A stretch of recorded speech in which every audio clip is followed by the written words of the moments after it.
안녕하세요. 서연입니다. 오늘은 제 이야기를 들려드릴게요. 이 이야기는 제 인생의 가장 아픈 선택입니다. 사랑한다는 말이 얼마나 따뜻한 건지 저는 알고 있었어요. 하지만 그 사랑 때문에 얼마나 외로울 수 있는지는 몰랐죠. 35의 나이에 쌍둥이를 키우며 다시 시작한 사랑, 그 사랑이 저를 어디로 데려갈지 그때는 정말 몰랐어요. 민우를 만난 건 우연이었어요. 동네 마트에서 하늘이가 과자 봉지를 떨어뜨렸을 때 그 사람이 웃으며 주워줬죠.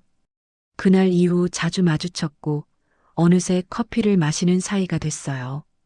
민우는 제 과거를 물었고 저는 숨기지 않았어요. 남편을 교통사고로 잃었다는 것, 쌍둥이를 혼자 키우고 있다는 것 모두 말했죠. 그 사람은 괜찮다고 했어요. 아이들도 과거도 전부 괜찮다고요. 그 말이 얼마나 고마웠는지 몰라요. 하지만 그 사람의 어머니에게는 괜찮지 않았어요. 전혀요. 오늘은 시어머니 댁에 가는 날이에요. 결혼식 날짜를 정하러요. 새벽부터 마음이 무거웠어요. 새벽 6시 원룸 부엌에 저 혼자 서 있었어요. 창밖은 아직 어두웠고 형광등 불빛만이 작은 부엌을 밝히고 있었죠. 도시락 반찬을 싸면서 저는 계속 시계를 봤어요. 9시까지 시어머니 댁에 가야 했거든요. 아이들 옷도 챙겨야 하고 제 옷도 다려야 했어요. 엄마, 하늘이가 잠옷 차림으로 부엌에 나타났어요. 눈을 비비면서요. 왜 안 자? 더 자도 돼. 엄마 혼자 있으면 외로울까봐. 7살 아이가 하는 말이 어찌나 기특하던지 저는 그 자리에서 웃음이 나왔어요. 하지만 마음 한편이 아팠어요. 이렇게 어린아이가 엄마 눈치를 보고 있다는 게요. 별이도 곧 나왔어요. 두 아이는 식탁에 나란히 앉아 저를 바라봤죠. 아직 졸린 얼굴이었지만 눈빛만은 또렷했어요. 엄마, 오늘도 할머니 집 가? 하늘이가 물었어요. 저는 잠깐 손을 멈췄다가 다시 도시락을 쌌어요. 응, 오늘은 아빠랑 할머니 집 가는 날이야. 할머니가 우리 보고 싶대. 거짓말이었어요. 시어머니는 아이들을 보고 싶어 하지 않았거든요. 하지만 아이들 앞에서는 그렇게 말할 수밖에 없었어요. 별이가 숟가락을 만지작거리더니 조심스럽게 물었어요. 할머니는 엄마 안 좋아해? 그 순간 제 손이 멈췄어요. 김치를 집던 젓가락이 공중에 그대로 멈춰버린 거죠. 어떻게 대답해야 할까요? 7살 아이에게 뭐라고 말해야 할까요? 아니야, 별아. 할머니는 그냥 아직 우리를 잘 모르는 거야. 알아가는 중이야. 저는 최대한 밝게 웃으며 말했어요. 하지만 아이들 눈에는 제 거짓말이 다 보이는 것 같았어요. 오전 9시 우리는 시어머니 집 앞에 섰어요. 깔끔한 아파트 단지였어요. 저희가 사는 반지하 원룸과는 비교도 안 되게 좋은 곳이었죠. 민우가 초인종을 눌렀고 곧 문이 열렸어요. 시어머니 정혜 씨가 나타났어요. 단정한 옷차림에 화장도 깔끔하게 하셨더라고요. 하지만 그 눈빛은 따뜻하지 않았어요. 시어머니의 시선은 제 얼굴을 스쳐 바로 아이들에게로 향했죠. 애들은 또 왔네. 반가움이 섞이지 않은 목소리였어요. 확인하는 투였죠. 마치 예상은 했지만 실망스럽다는 듯한요. 저는 허리를 굽히며 인사했어요. 어머님, 안녕하세요. 오랜만에 뵙습니다. 시어머니는 대답 대신 한숨을 쉬셨어요. 그리고 민우를 보며 말했죠. 아들만 들어오라고 했잖아. 왜 꼭 애들까지 데리고 와야 돼? 민우가 얼른 끼어들었어요. 엄마, 애들이 아직 어려서 집에 혼자 둘 수가 없어요. 그러니까 내가 처음부터 반대한 거 아니야. 애둘 딸린 여자랑 결혼하겠다고 할 때부터 그 말은 현관에 그대로 떠돌았어요. 아이들의 귀에도 제 귀에도 또렷하게 들렸죠. 하늘이가 제 손을 꽉 잡았어요. 별이는 고개를 숙였고요. 저는 아무 말도 할 수 없었어요. 그냥 아이들 손을 꼭 잡고 현관을 들어섰죠. 거실은 깔끔했어요. 너무 깔끔해서 오히려 차갑게 느껴질 정도였죠. 아이들은 거실 바닥에 조용히 앉았어요. 가져온 장난감도 꺼내지 않고 그냥 무릎을 안고 앉아 있었어요. 평소 같으면 뛰어다니며 놀 나이인데 아이들은 이곳에서는 숨을 죽이고 있었어요. 시어머니는 부엌으로 가서 커피를 내리기 시작했어요. 원두 가는 소리가 거실까지 들렸죠. 민우는 소파에 앉아 휴대폰을 보고 있었고 저는 그 옆에 조용히 앉아 있었어요. 서연 씨, 시어머니가 부엌에서 저를 불렀어요. 네, 어머님. 결혼식 말인데. 저는 귀를 기울였어요. 드디어 본론이 시작되는구나 싶었죠. 소규모로 하는 게 좋겠어. 커피잔을 들고 나오시며 시어머니가 말했어요. 저는 조금 놀라서 되물었어요. 소규모요? 혹시 몇 명 정도를 말씀하시는 건가요? 시어머니는 커피잔을 탁자에 내려놓으며 말했죠. 가족들만. 친척들이랑 친구들 부르면 괜히 말만 많아져. 이런저런 얘기 나오는 것보다는 조용히 하는 게 낫잖아. 이런저런 얘기라는 말 속에 무엇이 담겨 있는지 저는 알고 있었어요. 재혼이라는 것, 아이들이 있다는 것, 나이 차이가 있다는 것, 그런 것들이었죠. 어머님 뜻을 따르겠습니다. 저는 그렇게밖에 말할 수 없었어요. 반대할 입장도 아니었고 사실 저도 크게 치르고 싶은 마음은 없었거든요. 다만 그 이유가 달랐을 뿐이에요. 민우가 달력 앱을 켜며 말했어요. 엄마, 서연이랑 상의해서 날짜 정하려고요. 언제가 좋으세요? 시어머니는 단호하게 말했어요. 날짜는 이미 알아봤어. 좋은 날은 다 예약이 차서 남은 날 중에 제일 무난한 걸로 정했어. 다음 달 16세. 저는 깜짝 놀랐어요. 한 달밖에 안 남았잖아요. 그것도 상의 없이 이미 정해놓으신 거예요. 어머님, 그런데 그날은 하늘이랑 별이 유치원 행사가 있는 날이에요. 제가 조심스럽게 말했어요. 시어머니는 커피를 한 모금 마시더니 저를 쳐다봤어요. 애들 행사가 뭐 그리 중요해? 유치원 행사쯤이야 빠져도 되잖아. 하지만 아이들이 그날을 정말 기다리고 있었어요. 부모님이 같이 참여하는 날이거든요. 시어머니의 표정이 굳어졌어요. 그럼 물어볼게요. 애들 행사가 중요해요. 아들 결혼식이 중요해요? 저는 할 말을 잃었어요. 그건 비교할 수 있는 게 아니잖아요. 하지만 시어머니에게는 명확한 답이 있었던 거죠.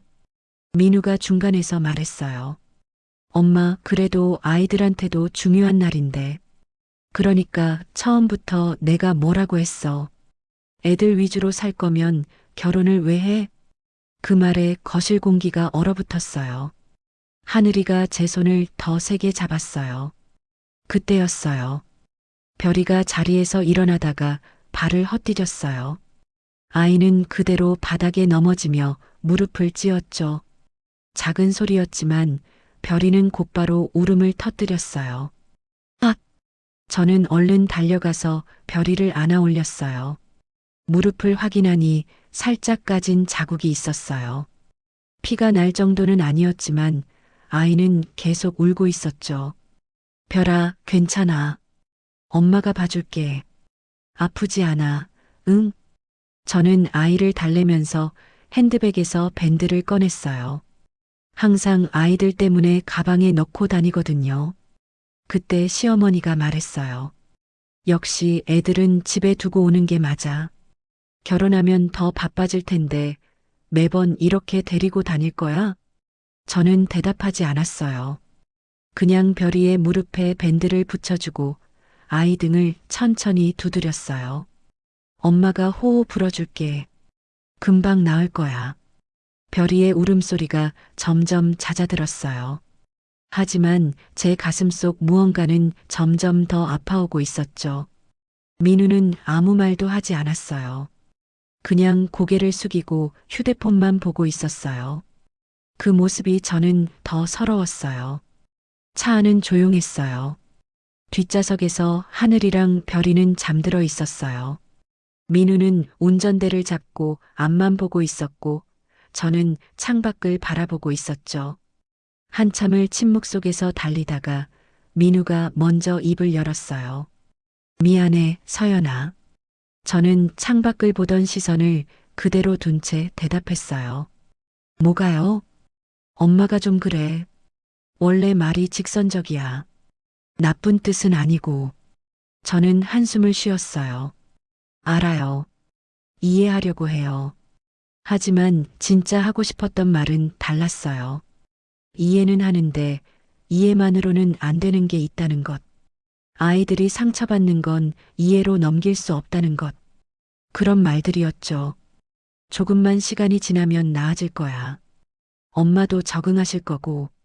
민우의 말이 이어졌어요. 저는 고개를 끄덕였어요. 하지만 정말 그럴까요? 정말 시간이 지나면 나아질까요? 차창 밖으로 지나가는 가로등 불빛이 흐릿하게 번졌어요. 아니, 제 눈에 눈물이 고여서 그렇게 보인 거였죠. 결혼식 전날 밤이었어요. 아이들 옷을 모두 다려놓고 제가 입을 옷도 준비했어요. 쌍둥이가 며칠 전에 만들어준 작은 꽃다발이 식탁 위에 놓여 있었죠. 색종이로 만든 꽃이었지만 제게는 어떤 꽃보다 예뻤어요. 하늘이가 물었어요. 엄마, 이거 우리가 내일 들고 가도 돼? 그럼 엄마한테 제일 중요한 꽃인데. 저는 진심으로 말했어요. 정말로 그 꽃다발이 제게는 제일 소중했거든요. 밤 11시쯤 휴대폰이 울렸어요. 시어머니였어요. 여보세요, 어머님. 서연 씨, 내일 말인데. 시어머니의 목소리는 차가웠어요. 네, 어머님. 말씀하세요. 괜히 이상한 얘기 꺼내지 말아요. 저는 잠깐 멈칫했어요. 이상한 얘기요? 죽은 남편 얘기 같은 거. 재수없고 찝찝하잖아. 그 말에 저는 숨이 막혔어요. 죽은 남편이라니요. 하늘이랑 별이 아빠를 그렇게 부르시다니요. 어머님, 그 사람은 아이들의 아버지예요. 알아요. 근데 내일은 새 출발하는 날이잖아요. 과거는 과거로 두고. 저는 할 말을 잃었어요. 알겠습니다, 어머님. 그렇게밖에 말할 수 없었어요. 더 이상 뭐라고 해야 할지 몰랐거든요. 그럼 내일 봐요. 뚝 전화가 끊겼어요. 저는 한참 동안 휴대폰을 들고 서 있었어요. 식탁 위에는 아이들의 색종이 꽃다발이 그대로 놓여 있었고 꽃잎 하나가 살짝 구겨져 있었죠. 그날 밤 저는 한 번도 울지 않았어요. 울면 안 될 것 같았거든요. 한 번 울기 시작하면 멈출 수 없을 것 같았어요. 그래서 참았어요. 내일을 위해서, 아이들을 위해서요. 창밖에는 달이 떠 있었어요. 차갑고 외로운 달이었죠. 꼭 저 같았어요. 결혼식장 대기실은 생각보다 조용했어요. 꽃 냄새랑 화장품 냄새가 섞여서 묘하게 달콤하면서도 무거운 공기가 감돌았죠. 사람들은 분주하게 움직이고 있었고 저는 대기실 구석에서 아이들 옷매무새를 다시 한번 정리하고 있었어요. 하늘이 넥타이가 자꾸 비뚤어졌거든요. 7살짜리 아이한테 넥타이는 역시 불편한 거였죠. 하늘아, 조금만 참자. 끝나면 엄마가 아이스크림 사줄게. 진짜지, 엄마? 하늘이 눈이 반짝였어요. 저는 웃으며 아이 머리를 쓰다듬었죠. 응, 약속? 내가 좋아하는 딸기 맛으로. 별이는 제가 준비한 작은 꽃다발을 꼭 쥐고 있었어요. 색종이로 만든 그 꽃다발을 벌써 며칠째 손에서 놓지 않고 있었죠. 엄마, 나 떨려. 별이가 작은 목소리로 말했어요. 저는 무릎을 꿇고 아이와 눈을 맞췄어요. 괜찮아, 별아. 엄마도 떨려. 그래도 우리 같이 있잖아. 사실 저는 떨리는 정도가 아니었어요. 심장이 미친 듯이 뛰고 있었죠. 손도 축축하게 땀이 났고요. 하지만 아이들 앞에서는 괜찮은 척해야 했어요. 그때 대기실 문이 열렸어요. 시어머니 정희 씨였어요. 시어머니는 대기실 안을 한번 훑어보셨어요. 그리고 제일 먼저 아이들을 보셨죠. 저를 보신 게 아니라요. 시어머니의 표정이 굳어지는 게 보였어요. 애들은 왜 여기 있어요? 냉랭한 목소리였어요. 저는 얼른 일어나서 대답했죠. 어머님, 아이들이 꽃 들고 입장하기로 했잖아요. 민우 씨랑 상의해서 정한 거예요. 시어머니는 비웃듯이 코웃음을 쳤어요. 요즘 결혼식이 무슨 어린이날 행사인 줄 아나 봐. 주변에 있던 스태프들 표정이 굳었어요. 메이크업 아티스트는 손을 멈췄고 플래너는 어색하게 웃었죠. 저는 고개를 숙였어요. 죄송합니다. 민우 씨랑 상의한 건데 제가 미리 여쭤봤어야 했네요. 민우는 지금 바쁘잖아요. 괜히 애들 데리고 와서 정신없게 하지 말고 집에 두고 올 걸 그랬어요. 그 말을 들은 하늘이가 제 옷자락을 잡았어요. 작은 손이 떨리고 있었죠. 엄마. 저는 하늘이 손을 꼭 잡았어요. 괜찮아. 하지만 괜찮지 않았어요. 전혀요. 시어머니는 아이들이 있는 앞에서도 이런 말씀을 하셨어요. 아이들 마음은 생각도 안 하시는 거죠. 시어머니는 더 할 말이 있는 듯 입을 열려다가 그냥 돌아서서 나가셨어요. 문이 닫히고 나서도 대기실 안 공기는 무거웠어요. 대기실에 있기가 너무 답답해서 저는 아이들을 데리고 밖으로 나왔어요. 복도에는 하객들이 하나둘씩 모여들고 있었어요. 대부분 시어머니 쪽 친척이나 친구들이었죠. 제 쪽 하객은 거의 없었어요. 소규모로 하자고 하셔서 친구들도 부르지 못했거든요. 저는 아이들 손을 잡고 복도 한쪽에 서 있었어요. 그런데 조금 떨어진 곳에서 들려오는 대화 소리가 귀에 들어왔어요. 저 사람이 신부래. 어머, 애가 둘이나 있네. 재혼이라더라. 전 남편이 사고로 죽었다던데. 아이고, 그럼 저 애들 다 데리고 시집 온 거네? 민우 씨도 참, 왜 굳이 저런 사람을.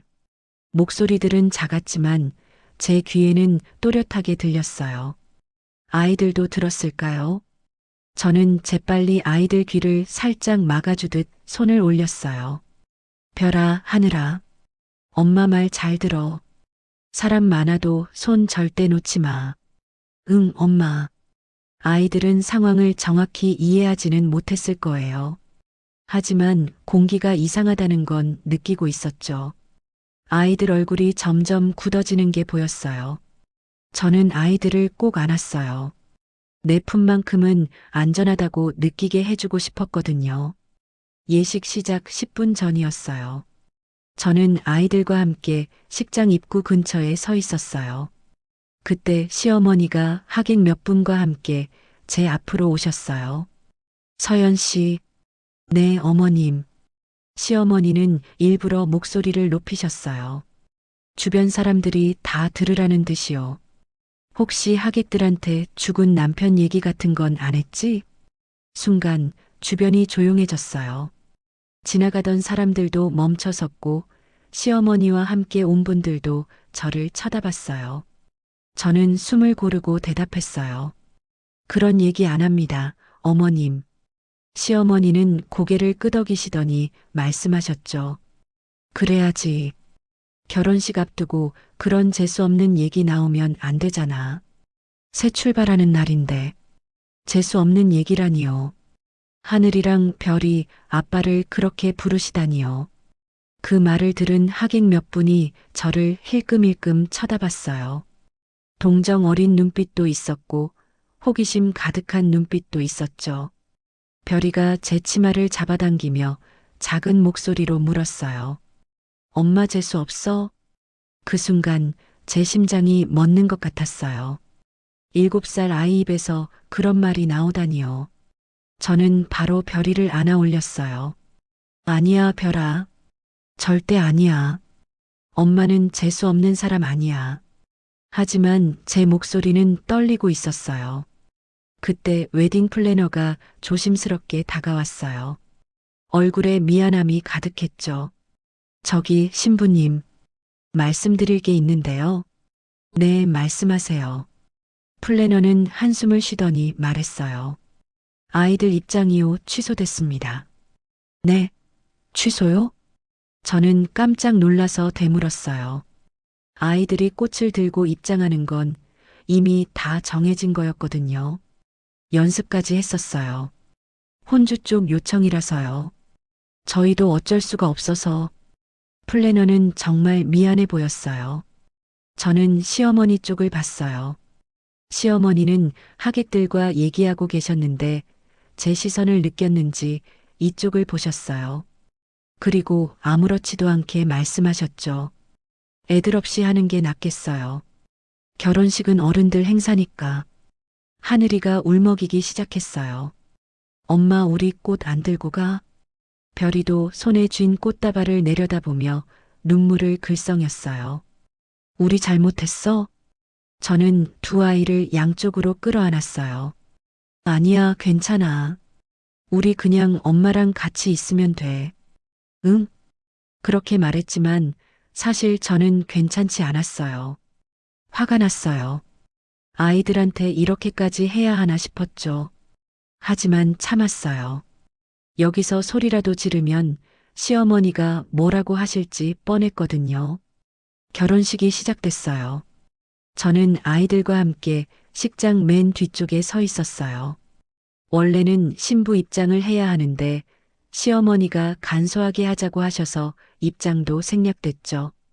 민우는 단상 위에 서 있었고 시어머니는 혼주석에 앉아 계셨어요. 사회자가 식을 진행하고 있었는데 갑자기 시어머니가 일어나셨어요. 잠깐만요. 식장이 조용해졌어요. 사회자도 당황한 표정으로 시어머니를 봤죠. 제가 하객 여러분께 양해 말씀 좀 드릴게요. 시어머니는 마이크를 잡으셨어요. 우리 집안 사정이 좀 복잡해서요. 이해 부탁드립니다. 그 말이 끝나자마자 하객들 시선이 일제히 저한테 쏠렸어요. 저는 아이들을 꼭 안고 고개를 숙였죠. 하지만 시어머니는 거기서 멈추지 않으셨어요. 우리 아들이 참 마음이 약해요. 애 둘 딸린 여자까지 책임지겠다고 하니까요. 식장이 술렁거렸어요. 사람들이 수군거리기 시작했죠. 애가 둘이나 있었어? 아이고, 저런. 민우가 얼른 일어나려고 했어요. 하지만 시어머니가 손으로 제지하셨죠. 가만히 있어, 민우야. 엄마가 할 말 있어. 저는 더 이상 참을 수가 없었어요. 저는 아이들 손을 놓고 앞으로 걸어갔어요. 사람들 사이를 지나 혼주석까지 갔죠. 시어머니는 여전히 마이크를 쥐고 계셨어요. 어머님, 그만하세요. 제 목소리는 떨리고 있었지만 또렷했어요. 시어머니는 저를 노려보셨어요. 너 지금 누구한테 말댔구야? 제발 그만하시라고요. 아이들이 보고 있잖아요. 그 순간이었어요. 찰싹 소리가 식장 전체에 울려 퍼졌어요. 시어머니가 제 뺨을 때리신 거였어요. 하객들이 숨을 죽였고 식장이 순식간에 얼어붙었죠. 엄마, 엄마. 하늘이랑 별이가 동시에 울음을 터뜨렸어요. 아이들이 뛰어와 제 다리를 붙잡았죠. 저는 뺨을 감싸지 않았어요. 대신 아이들을 먼저 안았어요. 두 아이가 제 품에서 울고 있었거든요. 시어머니는 제 귀에 낮게 속삭이셨어요. 쓸데없는 얘기 입 밖에 내지 마. 그 말이 무슨 뜻인지 저는 그때는 몰랐어요. 나중에서야 알게 됐죠. 그날 시어머니가 무엇을 숨기고 있었는지를요. 시어머니는 소리쳤어요. 애들 데리고 나가요. 결혼식 망치지 말고. 하객들은 아무도 말리지 않았어요. 다들 그저 지켜보기만 했죠. 민우는 단상에서 얼어붙어 있었고요. 저는 아이들 손을 잡고 식장을 나왔어요. 복도로 나오자마자 별이가 울면서 물었어요. 엄마, 우리 잘못했어? 우리가 나쁜 짓 했어? 저는 무릎을 꿇고 아이들 눈높이에 맞췄어요. 눈물이 났지만 참았어요. 아니야, 별아. 너희 잘못 절대 아니야. 하늘이도 물었어요. 그럼 왜 쫓겨났어?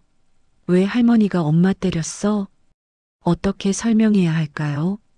7살 아이들한테 어른들의 못된 마음을 어떻게 설명할 수 있을까요? 사람이 마음이 많이 아프면 이상한 말도 하고 이상한 짓도 하는 거야. 할머니도 지금 마음이 아픈 거야. 하늘이가 물었어요. 그럼 우리가 할머니 마음 아프게 한 거야? 아니야. 절대 아니야. 저는 아이들을 꼭 안았어요. 제품만큼은 따뜻하게 해주고 싶었어요. 그때 누군가 저희를 지켜보고 있었어요. 멀리 복도 끝에 말끔한 정장을 입은 남자가 서 있었죠. 낯선 사람이었어요. 하객인가 싶었는데 식장 안으로 들어가지도 않고 그냥 저희를 바라보고만 계셨어요. 그분은 아무 말도 하지 않았어요.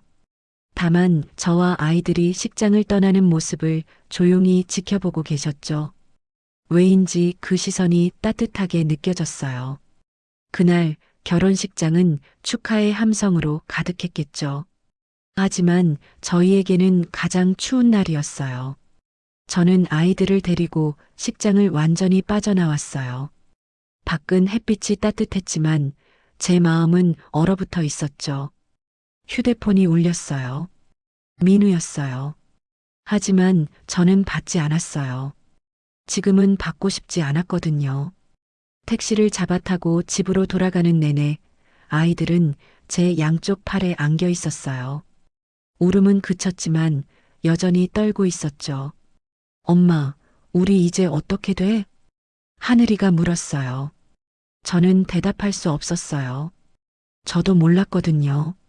앞으로 어떻게 될지를요. 결혼식 다음 날 아침이었어요. 새벽 5시 반, 저는 이미 깨어 있었어요. 낯선 천장을 한참 동안 바라보다가 천천히 일어났죠. 시어머니 집 안방이었어요. 민우는 옆에서 깊이 잠들어 있었고요. 저는 조용히 부엌으로 나갔어요. 어제 저녁에 시어머니가 말씀하셨거든요. 아침은 7시까지 차려야 한다고요. 평소에 그 시간에 식사하신다고 하셨죠. 부엌불을 켜니 낯선 공간이 환하게 드러났어요. 냉장고가 어디 있는지, 식기는 어디에 있는지, 조미료는 어느 서랍에 있는지 하나도 몰랐어요. 하나씩 열어보며 찾아야 했죠. 된장찌개를 끓이기 시작했어요. 국 끓이는 냄새가 집안에 퍼졌고 그제야 조금 익숙한 느낌이 들었어요. 부엌에 서 있으면 어디든 비슷하거든요. 엄마. 뒤에서 작은 목소리가 들렸어요. 하늘이었어요. 아직 잠옷 차림에 눈을 비비고 있었죠. 왜 안 자? 더 자도 돼. 엄마 없어서 깼어. 하늘이가 제 허리를 안았어요. 별이도 곧 나타났죠. 두 아이는 식탁에 나란히 앉았어요. 엄마, 여기서 계속 살아? 하늘이가 작은 목소리로 물었어요. 저는 아이 머리를 쓰다듬었어요. 응, 당분간은 여기서 살 거야. 이제 여기가 우리 집이야. 별이가 젓가락을 만지작거리며 물었어요. 할머니 오늘도 화낼까? 그 질문에 제 손이 잠깐 멈췄어요. 국을 저으면서 대답했죠. 화내도 우리 조용히 있자. 엄마가 있잖아. 괜찮아. 그렇게 말했지만 사실 저도 불안했어요. 어제 결혼식장에서의 일이 자꾸 떠올랐거든요. 시어머니가 제 뺨을 때리던 순간 아이들이 울던 모습이요. 7시 정각 시어머니가 부엌으로 나오셨어요. 단정하게 옷을 차려입으신 모습이었죠. 화장은 안 하셨지만 머리는 깔끔하게 빗으셨어요. 일찍 일어났네. 네, 어머님.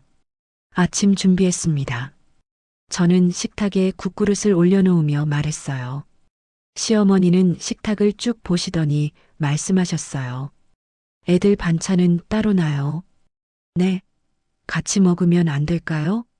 저는 깜짝 놀라서 되물었어요. 시어머니는 자리에 앉으시며 젓가락을 드셨죠. 어른들 먹는 거랑 애들 먹는 건 다르잖아요. 버릇도 다르고 애들은 애들끼리 먹는 게 편해요. 그 말에 민우가 잠깐 저를 봤어요.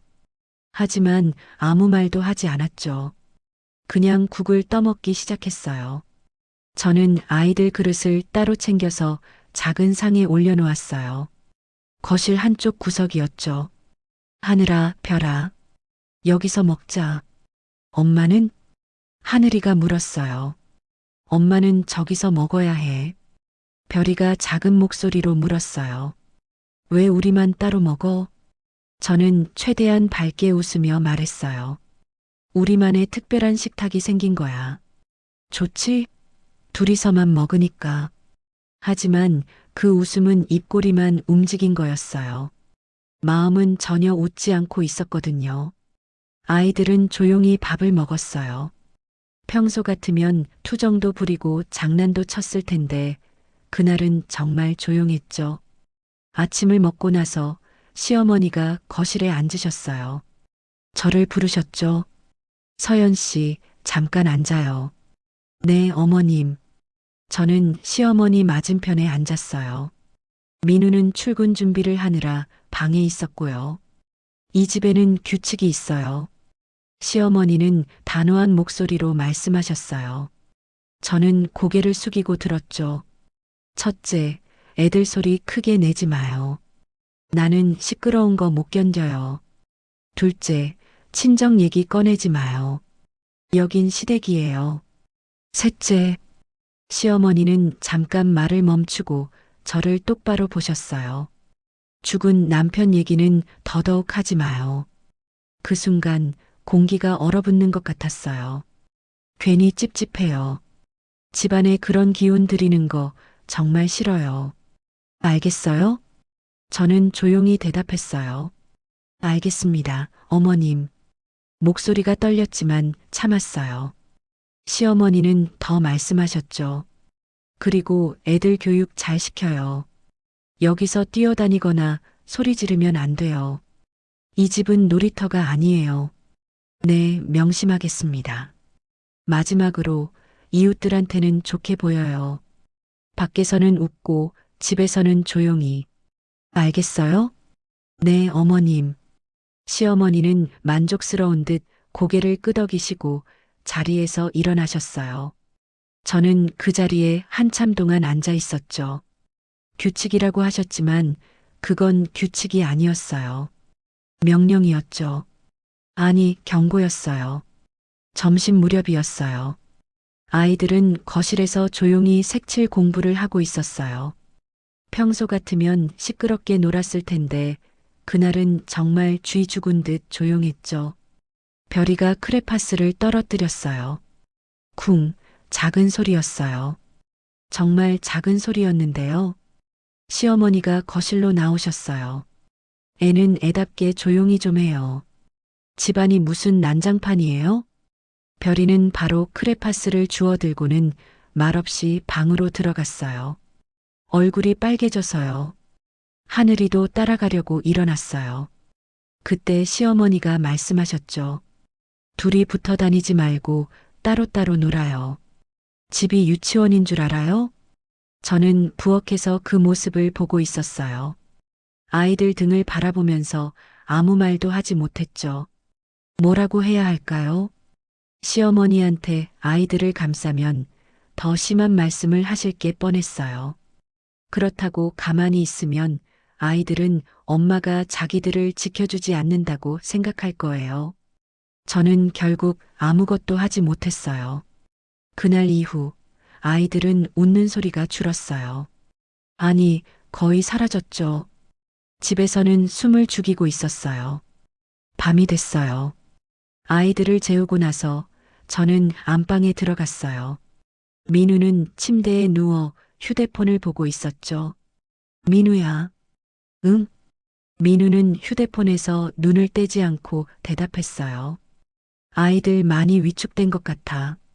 그제야 민우가 휴대폰을 내려놓고 저를 봤어요. 그래, 나는 잘 모르겠는데 오늘 별이가 크레파스 떨어뜨렸다고 어머님한테 혼났어. 그것도 아주 작은 소리였는데 민우는 한숨을 쉬었어요. 엄마도 적응하는데 시간이 필요해.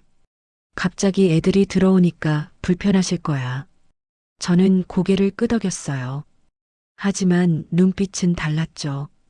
적응이 아니라 견디는 것 같아. 민우야.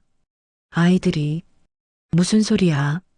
아직 며칠밖에 안 됐잖아. 며칠 동안 애들이 한 번도 안 웃었어. 한 번도. 민우는 잠깐 아무 말도 하지 못했어요. 그러다가 말했죠. 조금만 기다려봐. 엄마도 마음이 풀리실 거야. 저는 더 이상 말하지 않았어요. 말해봤자 소용없다는 걸 알았거든요. 민우는 다시 휴대폰을 들었고 저는 등을 돌리고 누웠어요. 그날 밤 우리 사이에 처음으로 보이지 않는 벽이 생긴 것 같았어요. 한밤중이었어요. 저는 잠이 오지 않아서 아이들 방으로 갔어요. 문이 반쯤 열려 있었죠. 안은 어두웠고 아이들의 작은 숨소리만 들렸어요. 저는 문 앞에 서서 한동안 안으로 들어가지 못했어요. 별이가 잠결에 중얼거렸어요. 아빠 언제 와? 그 말에 제 가슴이 철렁 내려앉았어요. 별이는 죽은 아빠를 부르고 있었어요. 새 아빠가 생겼는데 진짜 아빠를 찾고 있었던 거죠. 저는 천천히 아이들 옆에 앉았어요. 이불을 다시 덮어주고 별이 이마를 쓰다듬었죠. 하늘이는 잠든 채로 제 옷자락을 꼭 잡고 있었어요. 마치 놓치면 안 되는 것처럼요. 저는 조심히 아이 손을 풀어내며 속으로 말했어요. 미안해, 하늘아. 별아, 엄마가 너무 급했어. 아이들 방을 나와서 저는 거실로 갔어요. 불도 켜지 않은 채 바닥에 주저앉았죠. 눈물이 나려고 했지만 끝내 나오지 않았어요. 저는 조용히 아무에게도 들리지 않게 말했어요. 따뜻한 집밥 먹을 때 웃을 수 있는 집. 그게 전부였어요. 제가 바랐던 건 그렇게 거창한 게 아니었거든요. 아이들이 우리 집이라고 말할 수 있는 곳, 아침에 일어나면 엄마 웃는 얼굴을 볼 수 있는 곳, 저녁에 오면 따뜻한 밥이 기다리고 있는 곳. 그게 필요했을 뿐이었죠. 그래서 저는 사랑보다 먼저 아빠라는 자리를 떠올렸어요. 아이들한테 아빠를 만들어주고 싶었어요. 그게 다였어요. 저는 천천히 고개를 들었어요. 조용한 거실 한가운데서 처음으로 이런 생각이 들었죠. 내가 아이들보다 먼저 안심하고 싶었구나. 아이들에게 이제 괜찮아라고 말하고 싶어서 저 스스로에게도 이제 혼자가 아니다라고 말해주고 싶어서요. 저는 입술을 깨물었어요. 내가 잘못했구나. 그 말은 누구를 탓하는 말이 아니었어요. 시어머니도 아니고 민우도 아니었어요. 저 자신을 향한 말이었죠. 저는 낮게 중얼거렸어요. 아빠를 만들어주려다 집을 잃게 만들었네. 그 순간 제 얼굴이 일그러졌어요. 이건 분노가 아니었어요. 패배도 아니었고요. 후회였어요. 돌릴 수 없는 선택 앞에서 어른이 느끼는 가장 무거운 감정이었죠. 원룸은 좁았지만 우리 집이었어요. 아이들은 그곳에서 웃었고 뛰어다녔고 소리내서 울 수도 있었어요. 하지만 여기는 넓은 집이지만 숨도 크게 쉴 수 없는 곳이었어요. 저는 한참을 그렇게 앉아 있었어요. 어둠 속에서 혼자요. 한참 후 저는 다시 아이들 방 앞에 섰어요. 이번에는 문을 열고 안으로 들어갔어요. 아이들 얼굴을 오래 바라봤죠. 하늘이는 입을 살짝 벌리고 자고 있었고 별이는 이불을 꼭 껴안고 있었어요. 저는 조용히 말했어요. 엄마가 다시 생각해 볼게. 아직 어떻게 할지는 몰랐어요. 하지만 하나는 분명했죠. 이 집이 가정은 아니라는 것. 아이들에게 필요한 건 아빠 자리가 아니라 안전한 엄마라는 것. 그 깨달음이 제 안에서 아주 조용히 불씨처럼 살아났어요. 다음 날 오후였어요. 시어머니는 이웃 아주머니를 만나러 나가셨어요. 저도 함께 가라고 하셨죠. 아파트 단지 벤치에 이웃분들이 모여 계셨어요. 시어머니는 제 팔을 잡으며 말씀하셨죠. 아유, 우리 며느리 얼마나 착한지 몰라요. 아침마다 일찍 일어나서 밥 차려주고 애들도 얼마나 잘 돌보는지. 이웃분들이 웃으며 말했어요. 어머, 복 받으셨네요. 며느리 복이 있으셔. 저는 옆에서 웃고 있었어요. 억지 웃음이었지만 시어머니가 원하시는 모습이었죠. 하지만 집에 돌아오자마자 시어머니는 완전히 다른 사람이 되셨어요. 쓸데없는 말하지 말고 있는 듯 없는 듯 지내요. 알겠어요? 네, 어머님. 이웃들한테는 좋은 며느리로 보여야 해요. 밖에서 망신당하는 거 제일 싫어해요. 그 말이 제 가슴에 콕 박혔어요. 아, 저는 며느리가 아니라 장식품이구나. 밖에 내보일 때만 필요한 존재구나. 그날 밤 아이들을 재울 때였어요. 불을 끄고 나니 하늘이가 작은 목소리로 말했어요. 엄마, 나 여기 싫어. 별이도 이불을 꼭 잡으며 말했죠. 나도. 할머니 무서워. 저는 두 아이를 양쪽으로 끌어안았어요. 엄마가 지켜줄게. 엄마가 꼭 지켜줄 거야. 하늘이가 물었어요. 진짜? 할머니한테 혼나도? 응, 진짜야. 그 말은 약속이었어요. 아직 어떻게 지킬지는 몰랐지만 반드시 지키고 싶은 약속이었죠. 별이가 또 물었어요. 엄마, 우리 언제까지 여기 있어야 돼? 저는 대답하지 못했어요. 얼마나 더 견뎌야 할지 몰랐거든요. 조금만 참자. 엄마가 방법을 찾을게. 아이들은 제 품에서 잠들었어요. 하지만 자면서도 제 옷을 꼭 잡고 있었죠. 그날 밤 아이들을 재우고 나서 저는 혼자 거실에 앉아 있었어요. 시어머니 방에서 전화 소리가 들렸어요. 문틈으로 새어나오는 목소리였죠. 아니, 그 얘긴 하지 말라니까. 시어머니 목소리는 낮았고 짜증이 섞여 있었어요. 이 집에서 그런 이름 나오면 기분 더러워져. 알겠어? 저는 고개를 들었어요. 그런 이름. 무슨 이름인지는 알 수 없었어요. 하지만 분명한 건 시어머니 얼굴에 잠깐 스친 감정이 단순한 짜증이 아니었다는 거예요. 증오에 가까운 무언가였죠. 전화가 끊기고 시어머니 방불이 꺼졌어요. 저는 한참을 그 자리에 앉아 있었죠. 그날 밤 저는 처음으로 느꼈어요. 이 집에는 말하지 않는 이야기가 있다는 걸요. 그리고 그 이야기가 저와 아이들에게 닿을 수도 있다는 걸요.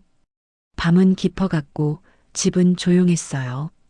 하지만 그 조용함 속에 무언가 불길한 것이 숨어 있는 것 같았죠. 저는 창밖을 바라봤어요. 달이 떠 있었어요. 차갑고 외로운 달이었어요. 내일은 어떤 하루가 될까요? 아이들은 괜찮을까요? 저는 버틸 수 있을까요? 대답은 없었어요. 다만 한 가지만은 확실했죠. 이 집에서의 시간이 길어질수록 저희는 점점 더 작아지고 있다는 것. 그리고 언젠가는 완전히 사라져버릴지도 모른다는 것.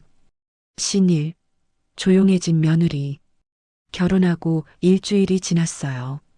아침이었어요.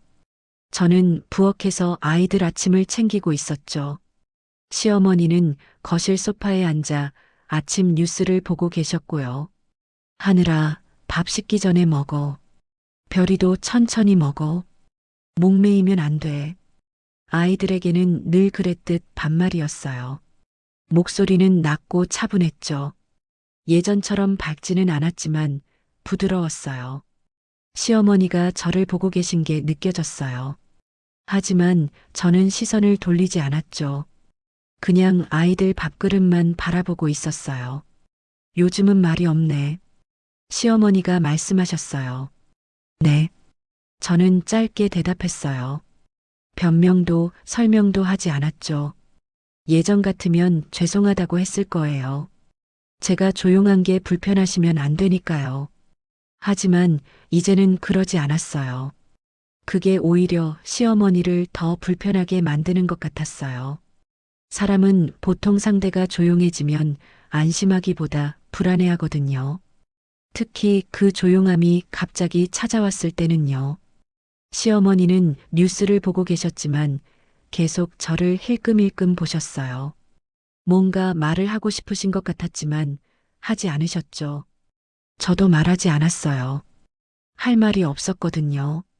아이들은 조용히 밥을 먹었어요. 숟가락 소리만 작게 났죠. 그 소리가 유난히 크게 들리는 아침이었어요. 시어머니는 며칠 전부터 제 행동을 유심히 보고 계셨어요. 아침마다 제가 일찍 일어나는 것, 말없이 집안일을 하는 것, 아이들과만 대화하는 것. 모든 게 시어머니 눈에 들어왔죠. 서연 씨, 어디 불편한 데 있어요? 어느 날 시어머니가 물으셨어요. 아니요, 괜찮습니다. 그런데 왜 이렇게 말이 없어요? 저는 잠깐 손을 멈췄다가 대답했어요.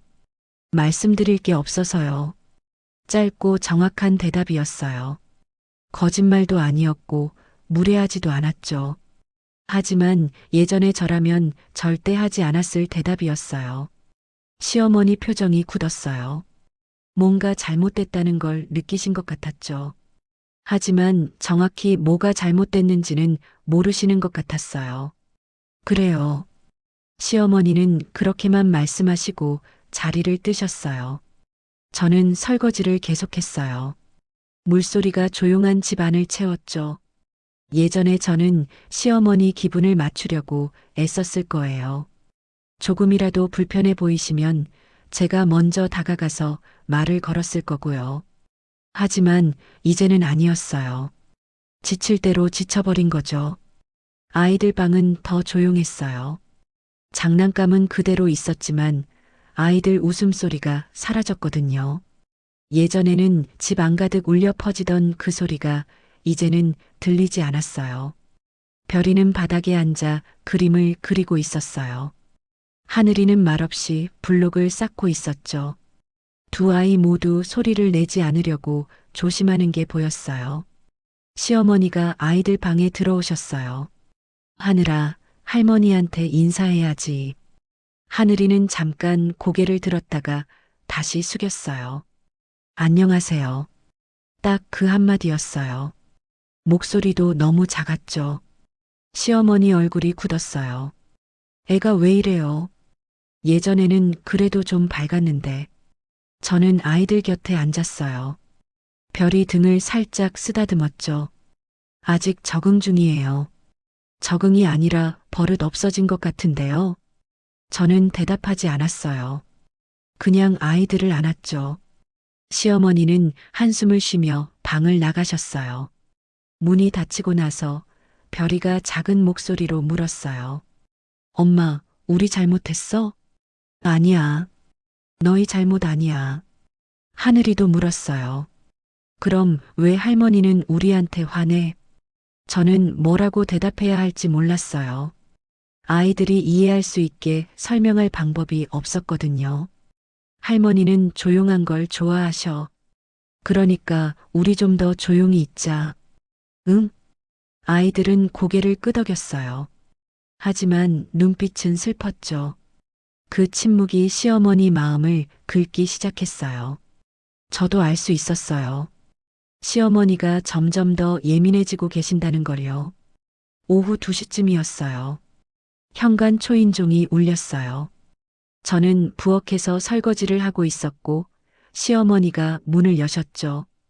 등기우편입니다. 네. 시어머니가 서류 봉투를 받으시더니 저를 부르셨어요. 서연 씨, 이거. 저는 손을 닦고 나가서 봉투를 받았어요. 그리고 봉투 위에 적힌 이름을 봤죠. 박준호. 제 심장이 멈추는 것 같았어요. 박준호는 죽은 남편 이름이었어요. 벌써 2년이 넘었는데 아직도 그 이름으로 우편물이 오다니요. 제 손이 잠깐 멈췄어요. 하지만 저는 아무 말도 하지 않고 봉투를 들고 방으로 향했죠. 시어머니가 물으셨어요. 그게 뭐예요? 예전 주소로 온 것 같아요. 우편물 전환 신청을 했었는데 시어머니는 얼굴을 찌푸리셨어요. 아직도 그런 게 와요? 그리고 혼잣말처럼 말씀하셨죠. 찝찝하게. 그 말은 습관처럼 나온 것 같았어요. 하지만 시어머니 눈빛은 조금 달랐어요. 불안해 보이셨거든요. 저는 방으로 들어가서 문을 닫았어요. 봉투를 열어보니 보험 관련 서류였어요.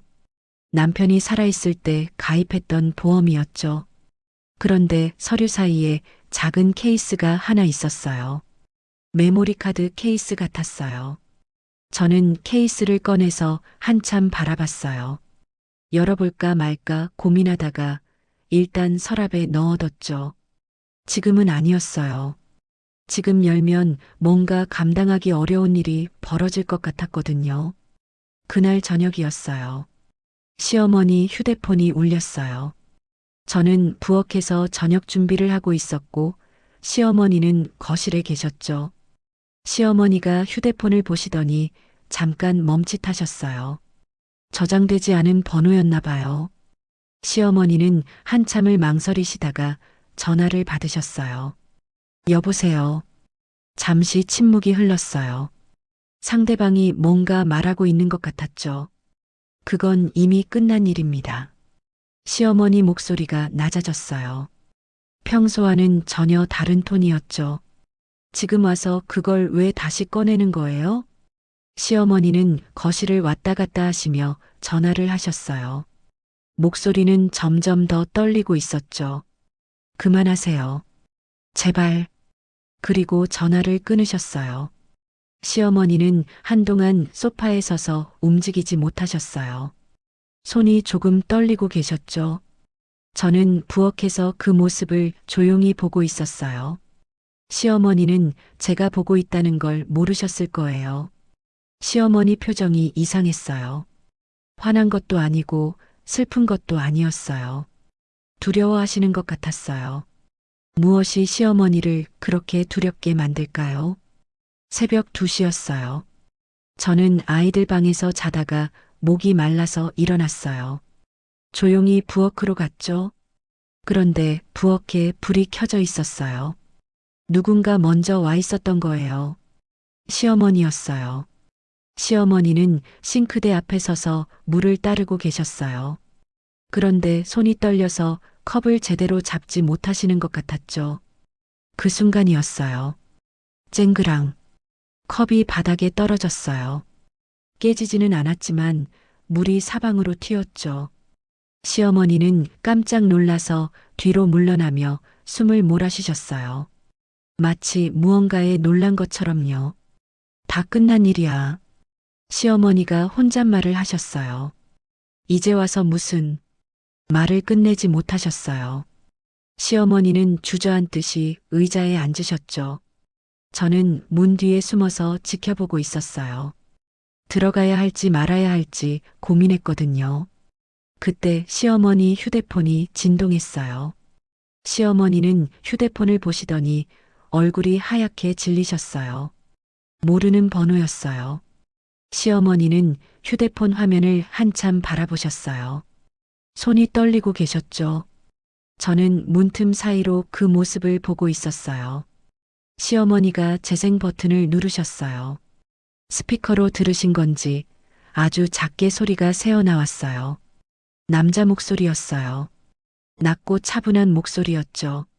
아주머니 그날 일 아직 끝난 거 아닙니다. 그게 전부였어요. 아주 짧은 메시지였죠. 하지만 그 한마디에 시어머니는 완전히 무너지셨어요. 시어머니 손에서 휴대폰이 떨어졌어요. 바닥에 떨어진 휴대폰이 딱 소리를 냈죠. 시어머니는 가슴을 움켜쥐셨어요. 숨이 막힌 사람처럼요. 안 돼, 안 돼. 시어머니가 중얼거리셨어요. 왜 이제 와서? 저는 더 이상 지켜볼 수가 없었어요. 조용히 제 방으로 돌아갔죠. 침대에 누웠지만 잠이 오지 않았어요. 방금 본 광경이 머릿속에서 계속 재생됐거든요. 그날 일이라니요. 무슨 일이었을까요? 그리고 왜 시어머니는 그렇게까지 두려워하실까요? 다음 날 아침이었어요.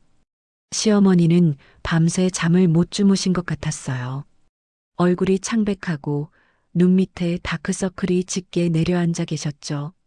아침 식사 준비를 하는데 시어머니가 거실을 왔다 갔다 하고 계셨어요. 신경이 곤두서 있는 게 보였어요. 제가 부엌에 들어가자 시어머니가 갑자기 날카롭게 말씀하셨어요. 요즘 왜 이렇게 밖에 돌아다니는 게 많아요? 저는 놀라서 시어머니를 봤어요. 밖에 안 나가는데요. 집에만 있어요. 거짓말하지 마요. 분명 어디 나갔다 왔잖아요. 정말 안 나갔어요. 시어머니는 짜증을 내시며 말씀하셨어요. 그 사람 이름 이 집에서 다시 나오면 안 된다고 했잖아요. 그 말이 너무 빨리 나와버렸어요. 저는 손에 들고 있던 접시를 조용히 내려놓았어요. 어떤 이름이요, 어머님? 그제야 시어머니는 자신이 실수했다는 걸 아신 것 같았어요. 입을 다무셨죠. 하지만 이미 늦었어요. 준호 얘기하시는 거예요? 죽은 남편? 시어머니는 대답하지 않으셨어요. 하지만 그 침묵이 답이었죠. 어머님, 준호가 어머님이랑 무슨 상관이 있어요? 상관없어요. 그럼 왜 그 이름이 나오면 안 된다고 하세요? 시어머니는 자리에서 일어나셨어요. 쓸데없는 질문하지 마요. 그냥 하지 말라니까 하지 마요. 그리고 자기 방으로 들어가셨어요. 문이 쾅 닫혔죠. 저는 한참을 그 자리에 서 있었어요. 준호, 제 죽은 남편. 시어머니는 준호를 알고 계셨어요. 분명히요. 그날 밤 저는 서랍에서 메모리 카드 케이스를 다시 꺼냈어요. 아직 열지는 않았어요. 하지만 이제는 열어야 할 것 같았죠. 아이들 방에서 작은 소리가 들렸어요. 엄마, 이거 봐. 하늘이가 그림을 그리고 있었어요. 저는 잠깐 아이들을 보다가 케이스를 다시 서랍에 넣었어요. 지금은 아니었어요. 아이들이 자고 난 후에요. 그리고 속으로 말했어요. 이 집을 떠나야 할 이유가 생각보다 클지도 몰라. 그날 이후 저는 확신했어요. 이 집에는 말하지 않는 과거가 있는 게 아니라 숨기고 싶은 과거가 있다는 걸요. 그리고 그 과거가 제 남편과 연결돼 있다는 걸요. 시어머니는 뭔가를 숨기고 계셨어요. 무엇을 숨기고 계시는 걸까요? 저는 창밖을 바라봤어요. 밤이 깊어가고 있었어요. 내일은 케이스를 열어봐야겠어요. 그 안에 뭐가 들어있는지 확인해야 했죠. 진실이 무엇이든 알아야 했어요. 아이들을 위해서, 그리고 저를 위해서요. 여러분께 고백할 게 있어요. 사실 저는 처음부터 조금 이상하다고 느꼈어요. 시어머니를 처음 만났던 그날부터요. 그때는 정확히 뭐가 이상한지 몰랐어요. 그냥 막연한 느낌이었죠. 제 죽은 남편 준호 이름만 나오면 시어머니 표정이 굳어지는 거예요. 단순히 재혼 상대의 전 남편이 불편해서가 아니었어요. 뭔가 더 깊은 거부감이었죠. 결혼하기 일주일 전이었어요. 민우 집에 갔다가 우연히 시어머니 서재에 들어갔어요. 책을 찾다가 서랍이 열려 있는 걸 봤죠. 서랍 안에 오래된 신문 스크랩이 있었어요. 2년 전 기사였어요. 40대 남성 교통사고로 숨져라는 제목이었는데 그 남성 이름이 박준호였어요. 제 남편과 똑같은 이름이었죠. 저는 그 기사를 사진으로 찍었어요. 왜 시어머니가 이런 기사를 보관하고 있을까? 우연일까? 아니면 뭔가 있는 걸까? 그때는 몰랐어요. 하지만 지금은 알아요. 그게 시작이었다는 걸요. 결혼식 날 제 뺨을 때리시고 저희를 쫓아내시던 그날 저는 확신했어요. 이 집안에는 분명 숨겨진 뭔가가 있다고요. 그래서 저는 준비하기 시작했어요. 아주 조용히 치밀하게요. 메모리 카드를 처음 열었을 때 나온 건 짧은 음성 파일 하나뿐이었어요. 아주머니, 이건 사고가 아닙니다. 그날 제가 다 들었습니다. 하지만 그게 전부가 아니었어요. 저는 파일을 더 자세히 살펴봤어요. 숨긴 폴더가 있었거든요. 암호가 걸려 있었지만 준호 씨 생일을 넣으니 열렸어요. 그 안에는 3개의 파일이 더 있었어요. 첫 번째 파일을 열었어요. 음성 녹음이었죠. 여자 목소리가 들렸어요. 시어머니 정혜 씨 목소리였어요. 그 사람 계속 돈 달라고 해. 끝이 없어. 이러다 우리 회사 다 털릴 거야. 다른 남자 목소리가 대답했어요. 어떻게 하시려고요? 겁을 줘야지. 제대로. 다신 우리 앞에 나타나지 못하게. 어느 정도로요? 병원 신세 좀 지게 해. 크게 다치지 않을 정도로만. 알아서 해. 알겠습니다. 녹음은 거기서 끝났어요. 저는 손이 떨렸어요. 이건 단순한 협박이 아니었어요. 명백한 범죄 사주였죠. 두 번째 파일을 열었어요. 영상이었어요. CCTV 화면이었죠. 날짜를 보니 2년 전 준호가 죽은 바로 그날이었어요. 화면에는 골목길이 보였어요. 한 남자가 걸어가고 있었고 뒤에서 검은색 차가 빠르게 다가왔죠. 그리고 그 차가 남자를 쳤어요. 고의로요. 남자는 그 자리에 쓰러졌고 차는 그대로 도망갔어요. 쓰러진 남자 얼굴이 화면에 잡혔어요. 준호였어요. 제 남편이었어요. 저는 영상을 멈추고 한참을 그 화면을 바라봤어요. 눈물이 났지만 참았어요. 아직은 울 때가 아니었거든요. 세 번째 파일을 열었어요. 문서였어요. 시어머니 회사의 비자금 조성 내역이었어요. 횡령, 탈세, 뇌물. 엄청난 양의 범죄 기록이었죠. 그리고 맨 마지막 페이지에 메모가 있었어요. 서연 씨, 이건 제 형 준호가 모은 겁니다. 형은 정혜 씨 회사에서 일했었어요. 회계 담당이었죠. 이 자료를 발견하고 정혜 씨를 압박했다가 그렇게 됐어요. 형이 죽기 전에 저한테 이걸 맡겼어요. 필요할 때 쓰라고요. 지금이 그때인 것 같아요. 마이너스 박민준. 박민준. 저는 그 이름을 기억했어요. 결혼식장에서 저와 아이들을 지켜보던 정장 남자요. 다음 날 아침 제 휴대폰으로 문자가 왔어요. 박민준입니다. 메모리 카드 확인하셨나요? 만나서 얘기하고 싶습니다. 번호가 함께 적혀 있었어요. 저는 잠깐 고민하다가 전화를 걸었어요. 여보세요. 서연 씨죠? 박민준입니다. 목소리는 차분했어요. 믿을 만한 느낌이었죠. 결혼식장에 계셨죠? 네. 형수님 결혼식이니까요. 형수님이라는 말에 제 가슴이 뭉클했어요. 만날 수 있을까요? 할 얘기가 많습니다. 어디서요? 조용한 카페로 제가 장소 보내드릴게요. 아이들은 맡길 곳이 있으세요? 네, 괜찮아요. 다음 날 오후 저는 약속 장소로 갔어요. 조용한 카페였어요. 박민준 씨는 이미 와 있었어요. 정장 차림이었죠. 안녕하세요, 서연 씨. 안녕하세요. 우리는 자리에 앉았어요. 민준 씨가 먼저 말했어요. 저는 검사입니다. 서울중앙지검에서 일하고 있어요. 검사요? 네. 형이 죽고 나서 진실을 밝히려고 검사가 됐어요. 2년 걸렸지만요. 민준 씨는 가방에서 서류를 꺼냈어요. 강정혜 씨의 범죄 증거들입니다. 형이 모은 것도 있고 제가 추가로 확보한 것도 있어요. 횡령, 탈세, 배임 그리고 민준 씨는 잠깐 멈췄다가 말했어요. 살인교사죄. 제 심장이 쿵 떨어졌어요. 교통사고가 아니라 살인이었어요.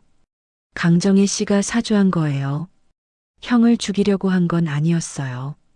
다른 박준호, 자기를 협박하던 사람을 제거하려고 했죠. 근데 이름이 같아서 착각한 거예요. 그럼 준호는 억울하게 죽었어요. 엉뚱한 사람 대신요. 저는 주먹을 꽉 쥐었어요. 민준 씨가 계속 말했어요. 하지만 증거만으로는 부족해요. 강정혜 씨가 위험한 사람이에요. 돈도 많고 인맥도 넓죠. 결정타가 필요해요. 어떤 결정타요? 민준 씨는 저를 똑바로 봤어요. 강정혜 씨의 자백이요. 많은 사람 앞에서 부인할 수 없게요. 어떻게요? 서연 씨가 도와주셔야 해요. 민준 씨는 계획을 설명하기 시작했어요. 그날부터 저는 민준 씨와 함께 움직였어요. 먼저 저는 시어머니 집에서 계속 살았어요. 나가지 않았죠. 시어머니는 의아해했지만 저는 아무렇지 않은 척 했어요. 어머님, 저희 어디 갈 데도 없어요. 그냥 여기 있을게요. 시어머니는 불편해하셨지만 내쫓지는 못했어요. 민우가 반대했거든요. 저는 집안에서 조용히 증거를 모았어요. 시어머니가 전화할 때마다 녹음했어요. 몰래요. 시어머니는 계속 누군가와 통화하고 계셨거든요. 불안해하시면서요. 그 일 절대 입 밖에 내지 마. 알았지? 증거, 그런 거 없어. 다 처리했어. 박준호? 그 이름 다시는 꺼내지 마. 모든 대화를 저는 녹음했어요. 그리고 시어머니 서재를 다시 뒤졌어요. 밤에 모두 잠든 후에요. 더 많은 서류를 발견했어요. 비자금 조성장부 뇌물 리스트, 탈세 내역서, 모두 사진으로 찍었죠. 민준 씨는 법적 절차를 준비했어요. 고소장을 준비 중입니다. 증거가 충분히 모이면 바로 제출할 거예요. 언제쯤이요? 한 달 후 강정혜 씨 생일 때가 좋을 것 같아요. 시어머니 생일이 한 달 후였어요. 큰 가족 모임을 계획하고 계셨거든요. 그날 모든 친척이 모여요. 그때 폭로하는 겁니다. 친척들 앞에서요? 네. 도망갈 수 없게요. 그리고 저희가 경찰과 협조해서 그 자리에서 체포할 거예요. 완벽한 계획이었어요. 시어머니 생일 전날 밤이었어요. 저는 아이들을 재우고 거실에 앉아 있었어요. 내일이면 모든 게 끝나요. 아니, 시작되는 거죠. 민우가 다가왔어요. 서연아, 너 요즘 이상해. 뭐가? 너무 조용해. 뭔가 계획하는 것 같아. 저는 민우를 봤어요. 민우야, 나한테 솔직하게 말해줄 수 있어? 뭘? 내 어머니가 뭔가 숨기고 있다는 거, 너도 알고 있지? 민우는 잠깐 멈칫했어요. 무슨 소리야? 준호 얘기야. 내 죽은 남편. 민우 얼굴이 굳었어요. 엄마가 관련이 있다는 거야? 너는 어떻게 생각해? 민우는 대답하지 못했어요. 알고 있었던 거예요. 어렴풋이요. 민우야, 내일 내가 선택해야 할 거야. 어머니 편에 설 건지, 진실 편에 설 건지. 서연아, 지금은 대답 안 해도 돼. 내일 내 선택을 볼게. 저는 자리에서 일어나 방으로 들어갔어요. 민우는 거실에 혼자 남았죠. 시어머니 생일날이었어요. 집은 아침부터 분주했어요. 친척들이 하나둘 모이기 시작했거든요. 시어머니는 기분이 좋아 보였어요. 오랜만에 웃는 얼굴이었죠.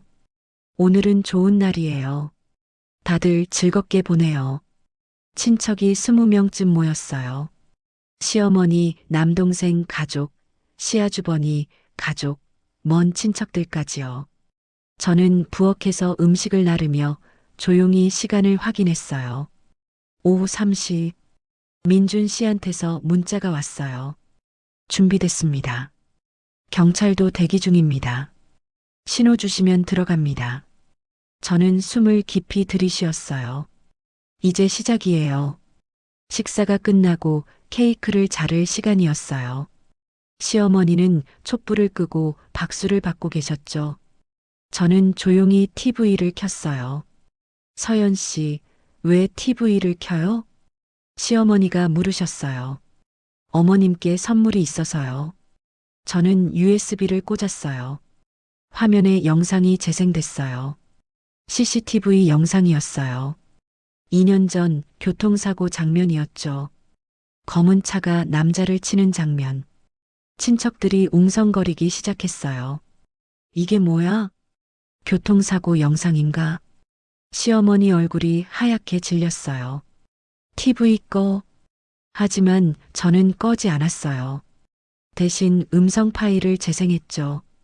시어머니 목소리가 거실에 울려 퍼졌어요. 겁을 줘야지. 제대로. 다신 우리 앞에 나타나지 못하게. 어느 정도로요? 병원 신세 좀 지게 해. 크게 다치지 않을 정도로만. 친척들이 시어머니를 봤어요. 언니, 이게 뭐예요? 시어머니 남동생이 물었어요. 저는 차분하게 말했어요. 2년 전 제 남편이 교통사고로 죽었어요. 근데 사고가 아니었어요. 누군가 고의로 친 거였죠. 그게 우리 엄마랑 무슨 상관이에요? 민우가 소리쳤어요. 상관 있어요. 어머님이 사주한 거니까요. 친척들이 술렁였어요. 시어머니가 소리쳤어요. 거짓말이야. 증거도 없는 소리 하지 마. 그때 현관문이 열렸어요. 민준 씨가 들어왔어요. 그리고 그 뒤에 경찰 2명이 함께요. 증거 있습니다. 충분히요. 민준 씨는 시어머니를 봤어요. 강정희 씨, 저 기억하세요? 박준호의 동생 박민준입니다. 그리고 검사이기도 하고요. 시어머니는 뒤로 물러섰어요.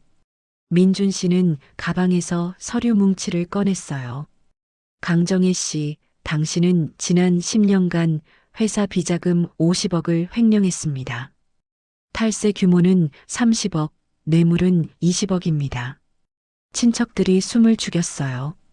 그리고 2년 전 당신을 협박하던 박준호라는 사람을 제거하기 위해 살인을 사주했죠. 근데 엉뚱한 사람을 죽였어요. 이름이 같았던 제 형을요. 시어머니는 소파에 주저앉았어요. 아니야. 그건 증거가 다 있습니다. 녹취록, 영상, 금융거래 내역, 증인 진술. 모두요. 저는 한 걸음 앞으로 나갔어요. 어머님, 저는 한 달 동안 어머님 집에서 살면서 증거를 모았어요. 어머님이 밤마다 하신 전화통화, 서재에 숨겨둔 서류들 모두 기록했어요. 시어머니가 저를 봤어요. 너 처음부터 계획한 거야? 아니요. 처음엔 그냥 살고 싶었어요. 그때는 아무것도 몰랐죠. 근데 어머님이 준호를 죽였다는 걸 알고부터는 달라졌죠. 민준 씨가 경찰에게 신호를 보냈어요. 강정혜 씨 살인교사, 횡령, 탈세, 배임 혐의로 체포합니다. 경찰이 수갑을 꺼냈어요. 친척들은 아무도 시어머니를 막지 않았어요. 다들 충격받은 얼굴이었죠. 민우는 구석에 서서 고개를 숙이고 있었어요. 수갑이 채워지려는 순간 민우가 앞으로 나왔어요. 잠깐만요. 모두가 민우를 봤어요. 엄마, 이게 사실이에요? 시어머니는 눈물을 흘리며 말했어요. 민우야, 나는 너 때문에 그런 거야. 우리 회사 지키려고. 그래서 사람을 죽였어요? 서연이 남편을? 시어머니는 대답하지 못했어요. 민우는 한참을 서 있다가 저한테로 왔어요. 서연아, 미안해. 그리고 아이들한테 무릎을 꿇었어요. 하늘아, 별아. 아저씨가 정말 미안해. 너희 아빠를. 우리 엄마가. 민우는 말을 잇지 못하고 울었어요. 저는 아이들을 안았어요. 민우 씨, 당신 잘못은 아니에요. 하지만 당신은 몰랐잖아요. 민우는 일어나서 경찰에게 말했어요. 데려가 주세요. 제 어머니를. 시어머니는 믿을 수 없다는 표정으로 민우를 봤어요. 민우야, 넌 엄마 편이 아니야? 엄마, 저는 사람 편이에요. 죽은 사람, 억울한 사람 편이요. 엄마가 그럴 줄은 몰랐어요.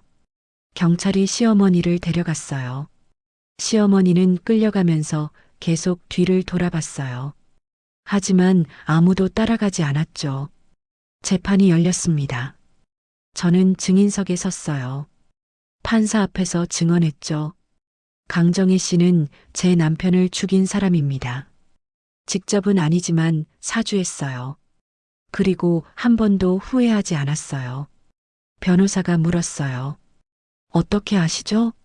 한 달 동안 같은 집에서 살면서 봤어요.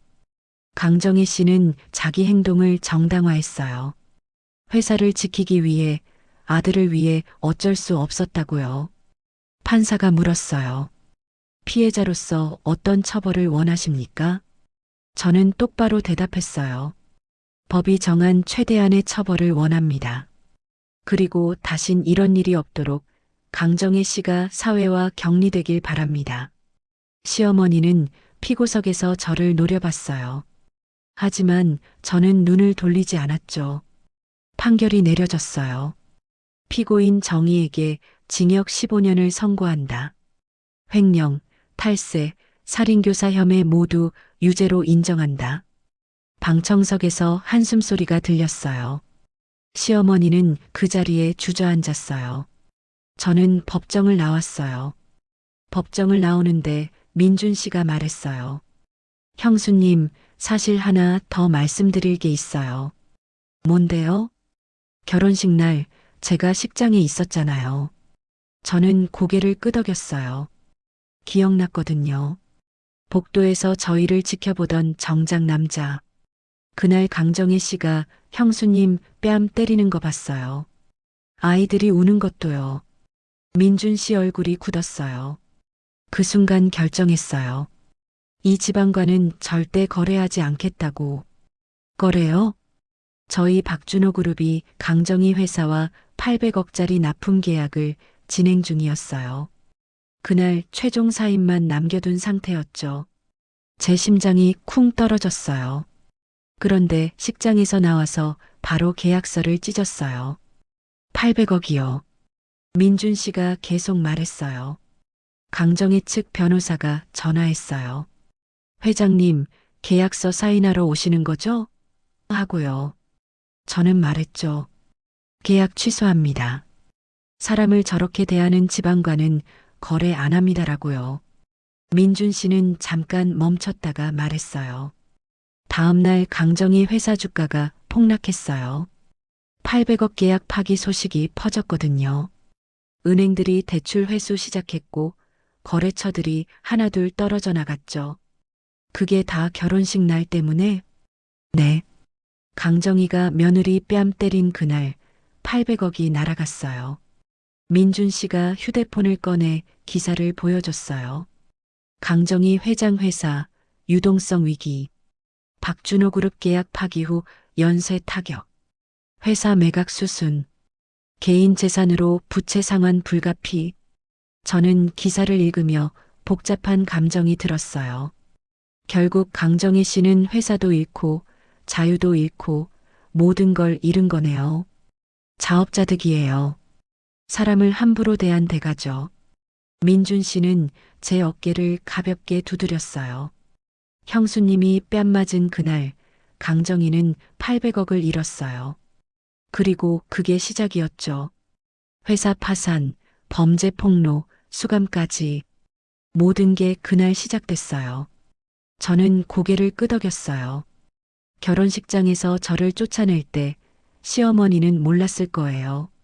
그날이 자신의 인생이 무너지는 시작점이 될 줄은요. 민준 씨가 밖에서 기다리고 있었죠. 수고하셨어요, 형수님. 고마워요, 민준 씨. 덕분에 준호가 편히 쉴 수 있을 것 같아요. 형도 기뻐할 거예요. 우리는 악수를 나눴어요. 6개월이 지났어요. 저는 아이들과 함께 작은 집에서 살고 있었어요. 예전 원룸보다는 조금 넓은 투룸이었죠. 민우한테서 가끔 연락이 왔어요. 아이들 잘 지내? 응, 잘 지내. 서연아, 진짜 미안해. 정말로. 알아. 그만 미안해해. 당신 잘못 아니야. 그래도, 민우 씨, 우리 이제 각자 길 가요. 당신도 새로 시작하고, 나도 새로 시작하고. 응, 알았어. 우리는 이혼했어요. 조용히, 깔끔하게요. 민우는 시어머니 회사를 정리하고 새로운 일을 시작했다고 했어요. 저는 작은 카페에서 일하기 시작했죠. 어느 날 오후 카페에서 일하고 있는데 민준 씨가 왔어요. 형수님, 커피 한 잔 주세요. 민준 씨, 어서 오세요. 저는 커피를 만들어 드렸어요. 요즘 어떻게 지내세요? 좋아요. 아이들도 잘 크고 있고, 다행이네요. 민준 씨는 커피를 마시며 말했어요. 형이 보고 싶을 때마다 이렇게 형수님 보러 와도 될까요? 저는 웃었어요. 물론이죠. 자주 오세요. 저녁 집으로 돌아왔어요. 아이들이 웃으며 달려왔어요. 엄마, 엄마 왔어. 하늘이가 그림을 보여줬어요. 엄마, 이거 봐. 우리 가족 그렸어. 그림 속에는 저와 하늘이, 별이가 있었어요. 셋이 손을 잡고 웃고 있었죠. 우와, 진짜 예쁘다. 엄마가 액자에 넣어줄게. 별이가 말했어요. 엄마, 나 오늘 학교에서 상 받았어. 진짜? 무슨 상? 착한 어린이 상. 저는 별이를 안아 올렸어요. 우리 별이 최고다. 저녁을 먹고 아이들을 재우고 저는 창가에 앉았어요. 달이 밝았어요. 따뜻한 달빛이 방 안으로 들어왔죠. 저는 조용히 말했어요.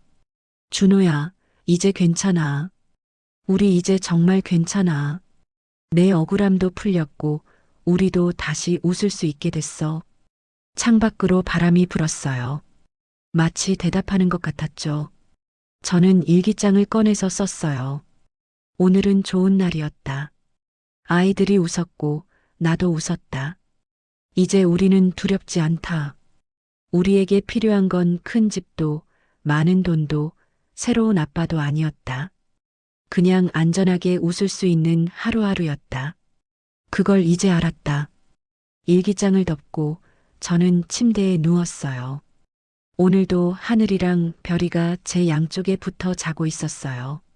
저는 두 아이를 꼭 안았어요. 엄마가 지켜줄게. 앞으로도 쭉. 그렇게 속삭이며 눈을 감았어요. 내일은 또 새로운 하루예요. 두렵지 않은 당당한 하루요. 우리는 이제 괜찮아요. 정말로요.